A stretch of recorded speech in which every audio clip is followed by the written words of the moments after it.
কি বলো পাগলি, একটা মেয়ে মানুষ কল করছিল, আমি বললাম আপনি কে? মেয়েটা বলছে আমি হুজুরকে ভালোবাসি। তাহলে ওয়াজ করেন না ভালোবাসা করেন?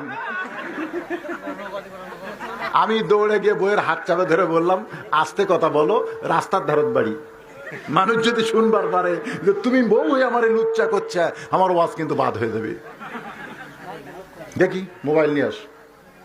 মোবাইল নিয়ে এসে আমি সাউন্ড বাড়ায় দিলাম, কারণ কানে কানে শুনলে তো হবে না, বউকে শোনা লাগবে না।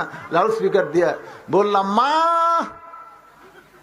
প্রথম শব্দই মা, তুমি নাকি অমুক সময় কল করেছিলে। জোরে দিছি বউ শুনে নেওয়ার জন্য। মেয়েটা বলতেছে আপনি যাকে বিয়ে করছেন সে তো খুব বেয়াদব। আমার বউ কয় কি? মেয়েটা কি কয়?